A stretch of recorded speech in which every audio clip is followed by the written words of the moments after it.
Have you ever shouted at your parents or argued with friends and then immediately regretted it? The people who we hurt or hurt us will likely be the people that we know best. Hurting the ones close to us is something that happens naturally for many different reasons. Please remember this video is for educational purposes and is not a substitute for professional advice. If you can relate to any of these signs, please do not take this feedback as an attack on your character. With that said, here are 7 reasons why we hurt the ones we love. Number 1. We hurt others in order to hurt ourselves. Has a family member or partner ever said, "You'll never succeed in accomplishing your goals"? According to psychologist Joanna Pantazzi, one reason that you hurt the ones you love is because you're punishing and sabotaging yourself. This is founded on core beliefs of inadequacy. When you have an ingrained belief that you are unworthy of love, undeserving of happiness, or that you're bound to ruin anything good for you, it's highly probable that you'll end up acting in ways to confirm these beliefs. Therefore, you have the tendency to hurt your loved ones in order to sabotage yourself and your happiness, or because you feel you need to punish yourself. If you feel this way, try to ask yourself, what do you need in order to feel worthy of love and happiness? What would help you heal? What good qualities does your loved one see in you? Number 2, we want to gain control for protection. Have you ever been scared of being emotionally hurt by a friend, significant other, or family member? As an attempt to protect yourself, you hurt the person first before they have a chance. Many forms of betrayal and hurting others have a common motivation: to acquire a fleeting feeling of power from the rush of hurting someone else before they can hurt you. In relationships, we tend to hurt the other so that we have the upper hand and control. If this becomes an established dynamic in your relationship, it will turn the entire relationship toxic and be the backbone for abuse. If you realize this behavior in yourself, think about what you're protecting yourself from. What can you find common ground in order to solve your differences peacefully without inflicting harm to one another? Number 3, we feel more freedom to be ourselves and not censor our words or actions. Have you ever been with someone you're so comfortable around that you tend to get rid of your filter and not censor your words?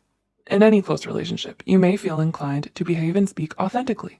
The more love and trust are developed between people, the more freedom you feel to just be yourself.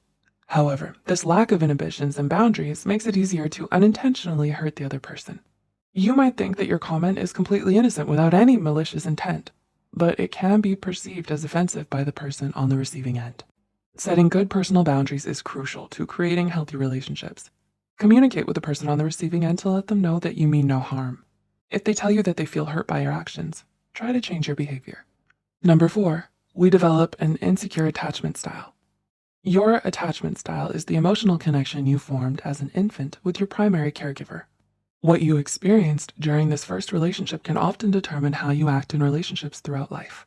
When adults with secure attachments look back on their childhood, they usually feel that someone reliable was always available to them.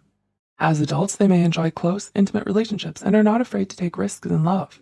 On the contrary, people with insecure attachment patterns who grew up without consistent, supportive, and validating environments often struggle to have healthy relationships with others as adults. However, everybody has the ability to change and grow. A person who doesn't have a naturally secure style can work on earned security, which means developing a secure style through relationships and interactions in adulthood. Number 5, we want to assert our own space and independence. Are your parents or someone in your life too controlling? Do you wish they could give you space and independence that you desire? You may lash out, be rebellious, and utter hurtful words. This is an unconscious way to assert your own space and independence by pushing the other person away. Therefore, it's important to learn how to communicate your thoughts and feelings. Try to understand where the other person is coming from instead of lashing out immediately. Number 6, we want to test the boundaries and see how far we can go before they draw the line. Have you ever tried testing the boundaries to see how far your friend, family member, or partner is willing to go before they draw the line, thus hurting them in the process? We generally can't learn what another person's limits are until we test them. Young children do this instinctively. Children are motivated by powerful impulses to get or do whatever feels compelling to them at the moment, until they're told otherwise. They will often relentlessly pursue the objects of their desire. Often, the person who pushes the boundaries of their partner desperately wants some clear and firm boundaries, without realizing that this behavior can hurt the other person.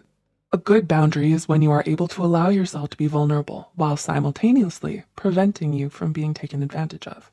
And number 7, We have idealizations and high expectations.